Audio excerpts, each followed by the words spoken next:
Emotional ventilation, the practice of releasing trapped feelings. Human beings are made of both body and mind. Yet these two are not separate, independent systems, they form a single, continuous cycle. The body reveals problems through visible signals, while the mind accumulates them as invisible pressure. What is interesting, however, is that in the end, even the problems of the mind manifest through the body. Indigestion, unexplained headaches, and sleepless nights often contain unprocessed emotions and thoughts that have been left unresolved. The body is relatively honest. When you eat spoiled food, it reacts immediately, expelling it through vomiting or diarrhea to restore balance. The mind, however, works differently. Even when it takes in spoiled emotions and thoughts, it cannot easily release them. Instead, it stores them inside.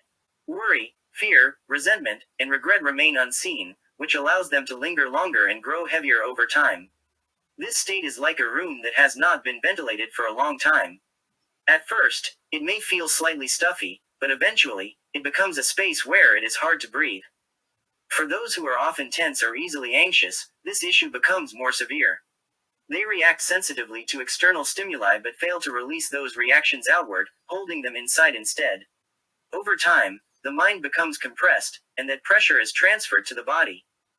As a result, the body feels heavy, fatigue accumulates, and even small triggers can cause one to feel overwhelmed. What is needed in these moments is not simply endurance, but conscious release. It is similar to holding your breath underwater. The longer you hold it, the more dangerous it becomes, and eventually, you reach your limit. But the moment you come up for air and take a deep breath, the tension inside your body quickly dissolves. The mind is no different. Instead of suppressing emotions, we need to practice letting them flow outward intentionally. This release does not need to be complicated. It can begin in a quiet space, simply by closing your eyes and focusing on your breath. As you inhale, feel as though fresh air from the outside is entering your body. As you exhale, imagine the heavy emotions stored in your chest leaving your body. What matters is not what exactly is leaving, but the sense that a flow has been opened.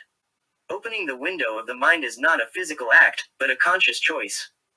This process is also connected to what psychologist Carl Jung described as the shadow. Suppressed emotions and unrecognized aspects of the self grow stronger when left in darkness, but lose their power when brought into the light of awareness. Similarly, as Michael A. Singer suggests, the energy trapped within us can naturally flow out when we imagine the heart opening. This is not about forcefully removing something, but about unblocking what has been closed.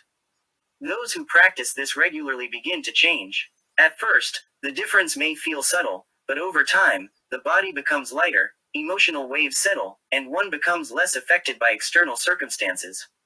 This is not because problems disappear, but because they are allowed to flow. If we think of the many experiences and emotions we encounter in life as a form of mental food, then we must make a choice. Will we continue to store what is spoiled, or will we release it and make room for something new? Just as the body has its own cleansing process, the mind too can create a path of purification through practice. What matters most is forming a habit. Whenever you feel blocked inside, pause for a moment and open a window through your breath. Instead of holding on underwater, imagine rising to the surface and taking a deep breath. When this simple practice accumulates, a person is no longer controlled by trapped internal energy, but begins to live within a natural flow.